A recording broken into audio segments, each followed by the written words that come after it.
La Iglesia Presbiteriana Fundamentalista Bíblica presenta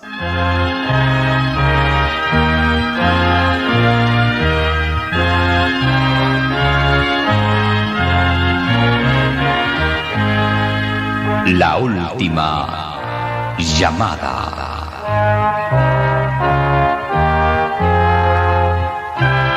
Un programa dedicado a quienes buscan la respuesta fundamental de su vida.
Primera de Pedro 5:9, al cual resistid firmes en la fe, sabiendo que las mismas aflicciones han de ser cumplidas en la compañía de vuestros hermanos que están en el mundo.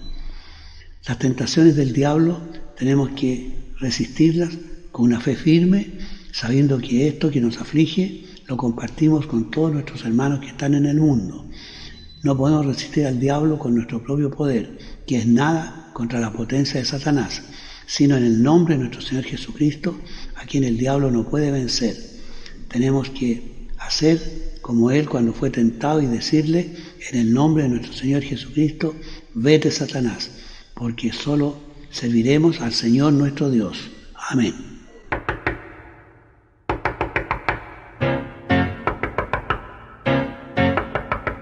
Si Satanás golpea el corazón y quiere así entrar, le digo fuera, vete de aquí, Jesús es mi Señor.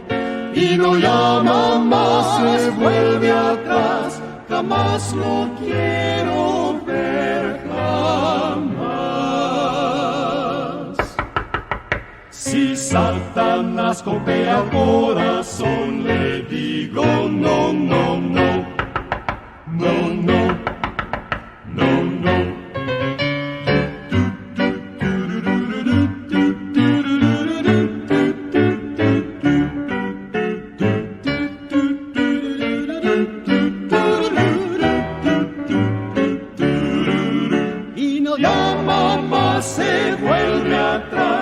Jamás lo quiero ver, jamás.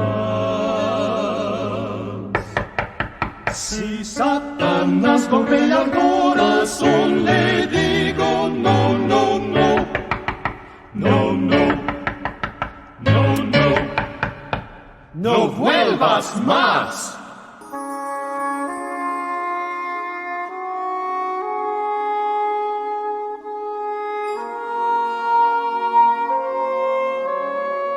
La respuesta es no. Entonces dijo David a Natán: pequé contra Jehová. Y Natán dijo a David: también Jehová ha remitido tu pecado, no morirás. Mas por cuanto con este negocio hiciste blasfemar a los enemigos de Jehová, el hijo que te ha nacido morirá ciertamente. Y Natán se volvió a su casa. Y Jehová hirió al niño que la mujer de Urías había parido a David, y enfermó gravemente. Entonces rogó David a Dios por el niño, y ayunó David, recogióse y pasó la noche acostado en tierra. Y levantándose los ancianos de su casa, fueron a él para hacerlo levantar de tierra, mas él no quiso, ni comió con ellos pan. Y al séptimo día murió el niño, pero sus siervos no osaban hacerle saber que el niño era muerto, diciendo entre sí: cuando el niño vivía, le hablábamos, y no quería oír nuestra voz, pues cuánto más mal le hará si le dijéramos que el niño es muerto. Mas David, viendo a sus siervos hablar entre sí, entendió que el niño era muerto. Por lo que dijo David a sus siervos: ¿es muerto el niño? Y ellos respondieron: muerto es.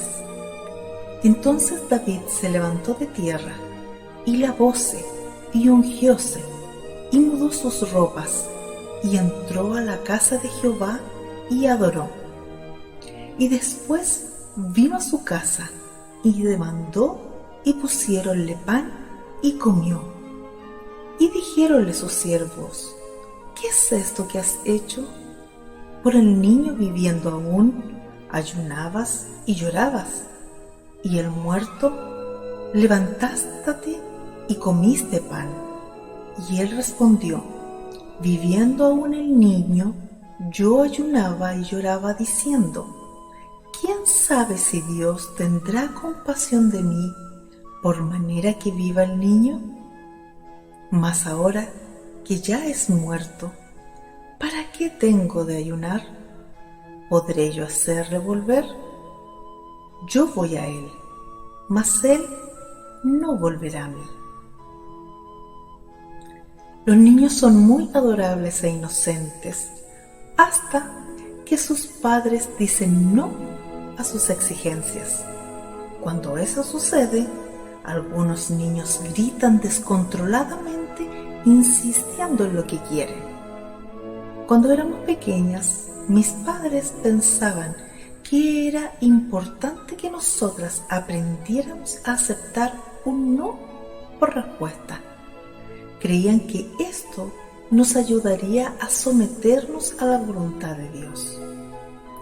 La lectura bíblica para hoy registra la admisión de culpa del rey David cuando Natán lo confrontó. David fue perdonado, pero lamentablemente la consecuencia de su pecado cayó en el bebé concebido fuera del matrimonio. David ayunó y oró al Señor día y noche por la sanidad de su hijo, pero a pesar de sus sinceras peticiones, el niño murió. En vez de comportarnos como un niño exigente y enojarnos con Dios, David se levantó, se lavó, se cambió de ropa y entró a la casa de Jehová y adoró. Sus acciones nos enseñan una lección muy importante. A veces debemos aceptar un no de Dios como respuesta a nuestras súplicas. En tiempos de dificultad o pérdida, debemos buscar la ayuda y liberación de Dios, por lo que debemos seguir confiando en Él si no contesta nuestras oraciones de la manera en que queremos que lo haga. ¿Hemos aprendido a aceptar un no por respuesta? Conclusión: en aceptar la voluntad de Dios está nuestra paz.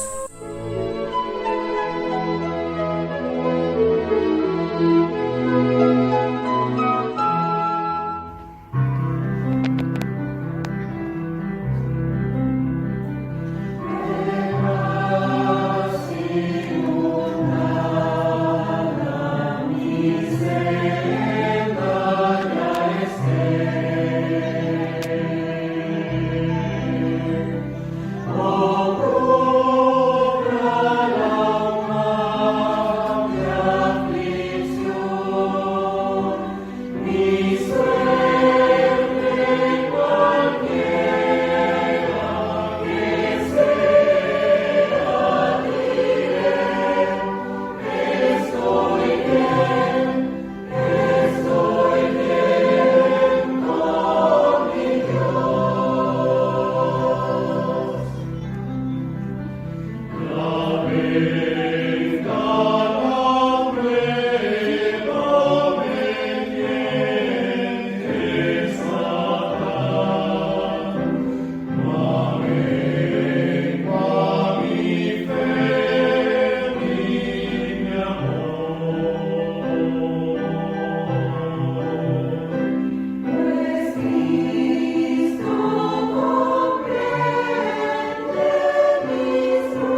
Escuchemos un mensaje de la Palabra de Dios.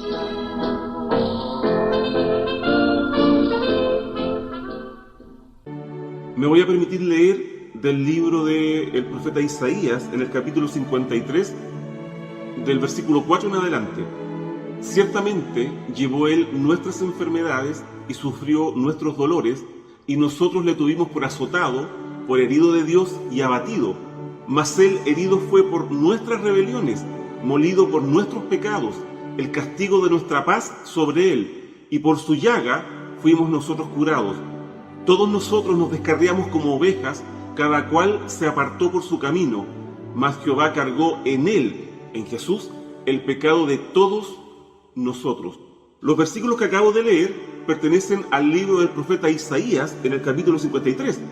En él se describe a alguien que es herido, azotado, tratado y condenado como un malhechor.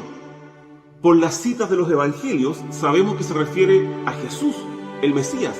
Por eso a Isaías 53 se le llama el capítulo del siervo sufriente. También es considerado el evangelio del Antiguo Testamento, porque anticipa y expone con claridad doctrinas que el apóstol Pablo desarrolló 700 años después en el Nuevo Testamento, como por ejemplo la muerte expiatoria y sustitucional del Señor Jesús.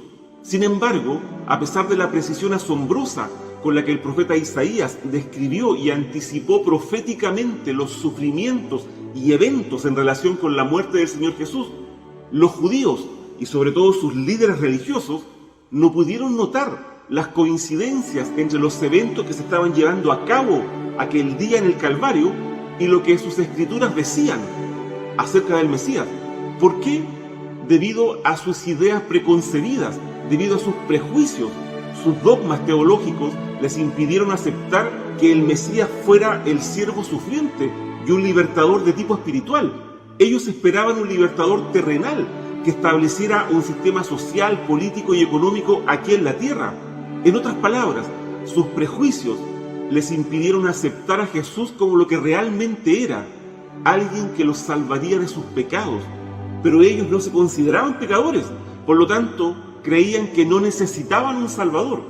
De igual forma, hoy en día hay muchas personas que debido a sus prejuicios se niegan a aceptar a Jesús como lo que realmente es, el Hijo de Dios, el Salvador. En estas fechas, la figura de Cristo crucificado se muestra profusamente y los predicadores, entre los que me incluyo, se enfocan en ese aspecto, en la cruz.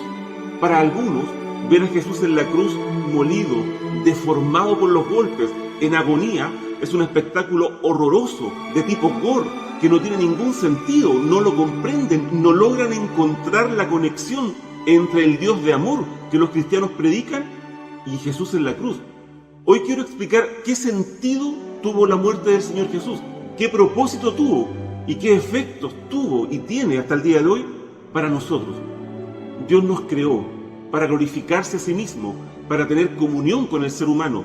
Nos creó a su semejanza, en santidad, con raciocinio, con sentimientos y con voluntad. En el ejercicio de su voluntad, el ser humano escogió desobedecer a Dios. Adán y Eva lo hicieron como representantes de la humanidad, pero cada ser humano, incluyéndonos, ha replicado esa misma decisión. Isaías lo expresa en estos términos: todos nosotros nos descarriamos como ovejas, cada cual se apartó por su camino. El problema es que desde el Edén, el ejercicio de la voluntad vino aparejado con una advertencia: porque el día que de él comieres, del fruto del árbol que se le prohibió a Adán, morirás. Porque el día que de él comieres, morirás. El pecado trae como consecuencia la muerte espiritual, la pérdida de la comunión con Dios, la exclusión de su presencia y el confinamiento en un lugar horrible que la Biblia llama infierno. Ese hecho, la Biblia lo expresa en términos legales y lo llama la ira de Dios. A causa del pecado del hombre, Dios está airado con el hombre. El castigo de nuestra paz sobre él, dice el versículo 5 del capítulo que estamos considerando. El castigo de nuestra paz con Dios sobre él. El pecado nos enemistó con Dios. Pablo lo expresa en estos términos: porque si siendo enemigos con Dios, fuimos reconciliados por la muerte de su Hijo, Romanos 5:10. Probablemente en más de una oportunidad has escuchado la frase arregla tus cuentas con Dios, que hace referencia a esto mismo. Y aquí aparece el primer prejuicio de muchos en relación con el Evangelio. Dios es amor, dicen, por lo tanto no puede estar airado con el hombre. Por supuesto que Dios es amor, pero también Dios es justicia. La ira de Dios es el resultado de su justicia cuando se enfrenta con el pecado del hombre y no tiene nada que ver con la ira irracional, impulsiva y descontrolada del hombre, sino que es la acción justa del juez justo dictando sentencia contra nuestros pecados. Desde un comienzo, Dios nos advirtió de las consecuencias de la desobediencia y en su santidad y justicia no puede ignorarlo. Un segundo prejuicio que aparece aquí es que muchos no se consideran pecadores, creen que no son malas personas y que los que realmente merecen el castigo y la ira divinas son aquellos que cometen crímenes horrendos. Pero la Biblia es enfática al señalar que todos somos pecadores y por lo tanto todos merecemos el castigo. Romanos 3:23 dice, por cuanto todos pecaron y están destituidos de la gloria de Dios. Querido amigo, no puedo describir cuán horrorosa y desesperanzadora es la situación para aquellos que están alejados de Dios. Cada día que pasa se acercan a su muerte y a una eternidad de condenación. Esto no puede dejarte indiferente. Si tu casa estuviese con orden de embargo por una deuda que no puedes solventar con un banco y estuvieras a punto de perder todos tus bienes y quedar en la calle, no podrías estar tranquilo, no podrías dormir por las noches. Un solo pensamiento atiborraría tu mente, lo vas a perder todo. Pero tú sí tienes una deuda que no puedes pagar de ninguna forma, pero no es con un banco, no es con ninguna persona, es con Dios. Dios está enemistado contigo a causa de tu pecado. Su justicia y su santidad exigen que tu pecado sea castigado. Pero el Evangelio no consiste en malas noticias. Al contrario, la palabra Evangelio significa buenas nuevas, buenas noticias, porque Dios sí nos ama. La única forma que Dios tenía para conjugar su justicia y su amor para salvar al hombre era que Él mismo, que Dios mismo fuese castigado por nuestros pecados. Y no tenía que hacerlo, pero quiso hacerlo. Se encarnó, vino a esta tierra y en la cruz recibió el castigo que nuestros pecados merecían. Isaías lo explica en esta forma. Mas Él, nuestro Señor, herido fue por nuestras rebeliones, molido por nuestros pecados. El castigo de nuestra paz con Dios sobre Él, y por su llaga fuimos nosotros curados. Todos nosotros nos descarriamos como ovejas, cada cual se apartó por su camino, mas Jehová cargó en Él, en Jesús, el pecado de todos nosotros. ¿Qué está pasando en la cruz? Cuando miras la cruz, ¿sabes lo que está sucediendo allí? Se está conjugando la justicia y el amor de Dios. Su justicia exige que nuestros pecados sean castigados, pero en su amor los castigó en el cuerpo de su Hijo Jesús. ¿Cuáles son las implicancias del sacrificio de Jesús en la cruz? Que tú ya no tienes que ir a condenación, ya no tienes que ir al infierno.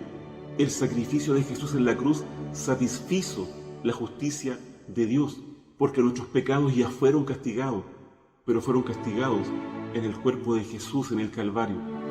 Dios ya no está airado con el pecador que deposita su fe en Jesús. Romanos 5:1 dice, justificados pues por la fe, tenemos paz para con Dios por medio de nuestro Señor Jesucristo. Romanos 5:9 dice, luego mucho más ahora, justificados en su sangre, por Él seremos salvos de la ira de Dios, ¿se entiende? La cruz, por más horrenda y espantosa que sea, nos demuestra el inmenso amor de Dios para con cada uno de nosotros. Romanos 5:8 dice, mas Dios demuestra su amor para con nosotros en que siendo aún pecadores, Cristo murió por nosotros. Juan 3:16, porque de tal manera amó Dios al mundo, que ha dado a su Hijo unigénito, para que todo aquel que en Él cree no se pierda, mas tenga vida eterna. Primera de Juan 4:9, en esto se mostró el amor de Dios para con nosotros, en que Dios envió a su Hijo unigénito al mundo para que vivamos por Él. Querido amigo, acepta el amor, Acepta el perdón y la salvación que Dios te ofrece a través de Jesús en la cruz. No permitas que tus prejuicios acerca de Dios, acerca de tu condición de pecado, te impidan reconciliarte con Dios. Que el Señor te bendiga.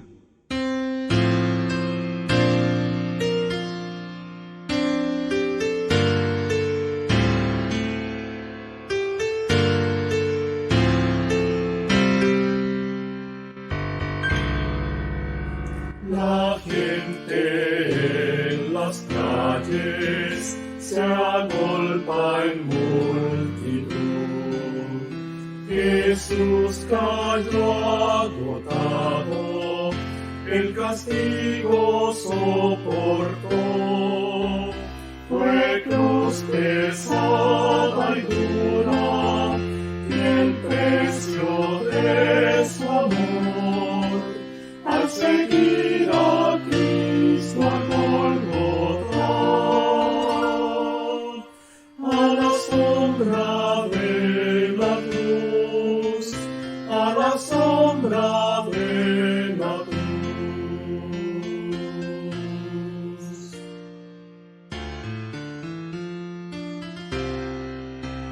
Soldados le azotaron con gran crueldad atroz, clavos le traspasaban, mientras ofreció el perdón.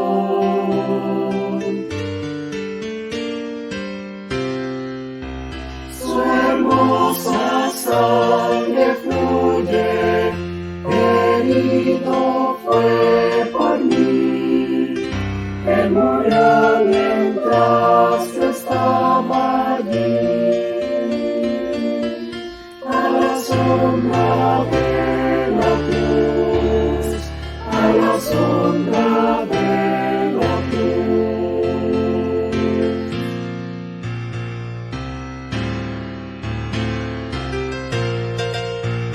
La vida que me ha dado es solo de Jesús, murió y pagó mi deuda, Él compró mi redención.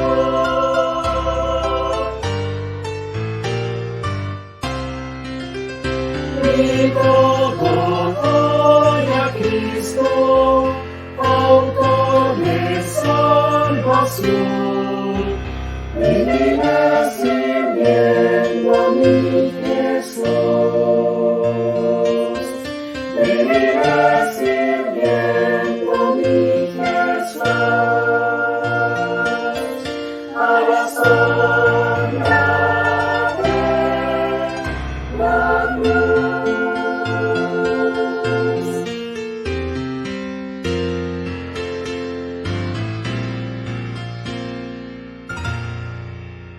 Viviré sirviendo a mi Jesús.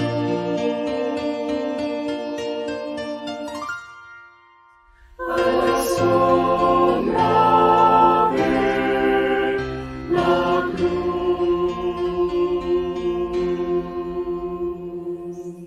Hemos presentado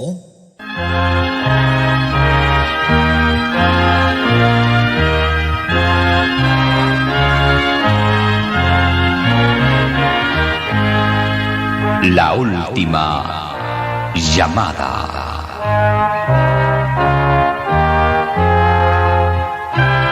Un programa dedicado a quienes buscan la respuesta fundamental de su vida.